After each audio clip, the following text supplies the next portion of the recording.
खबर शामिल करेंगे ENN न्यूज़ नुमाइंदा चौधरी अमजद की अगवा बराए तावान की वारदातों में मुलव्वस पेशावर मुल्ज़िमान गिरफ्तार। SHO कोट लद्दा की बड़ी कार्रवाई।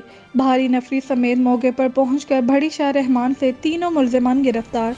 मुल्ज़िमान की हिरासत से मगवी अब्दुल वहाब बाजियाब करवाया गया। ENN की तरफ से मैं हूं अमजद शफी और आज हम मौजूद हैं थाना कोट लद्दा।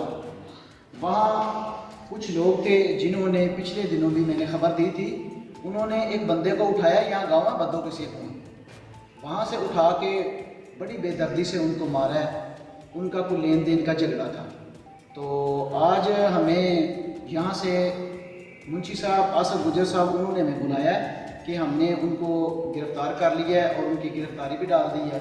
तो आए चलें आसफ साहब से बात करते हैं। जी अस्सलाम वालेकुम। वालेकुम। जी आसफ साहब, इनके ऊपर जो उनके साथ झगड़े वाला मामला था, क्या ये वाकई सच है या कि झूठ है? जी ये बिल्कुल सच है, इसमें कोई किसी किस्म की भी झूठ की गुंजाइश नहीं है।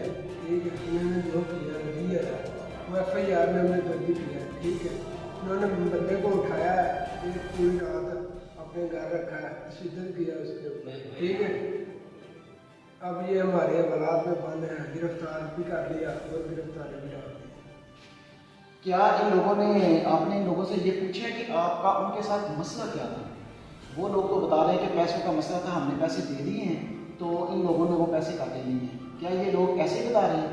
ये ऐसे बता रहे हैं कि हमने लेन देन का जो मसला था पैसे लेने हैं, मगर इन्होंने ना उठा कर गवाह करके अपने डेरे पे ले गए।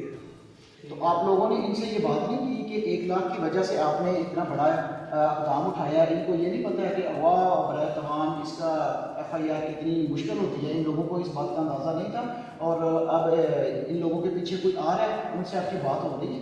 और ही है, वैसे ये लेन देन का मसला है। ठीक है, इसलिए हमने उठाया है। ठीक है, लेन देन का मसला है तो आप हेल्प कर लें बैठ कर। ठीक है, इन्होंने उस लड़के को उठाया और उठाकर तशद्दुद किया है। ठीक है, FIR दर्ज कर दी है और हमारी गिरफ्तार भी कर दी है।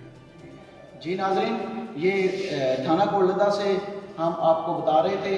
इन लोगों ने, वो कह रहे हैं कि हमने इनके ऊपर FIR कर दी है और अब ये मामला जो है ना इनका अदालत में है। अगर इनका आपस में तस्फिया होता है तो ठीक है, वरना ये जाने या अदालत जाने। इसके साथ ही अमजद शफी को इजाज़त दें। ENN news. अस्सलाम वालेकुम।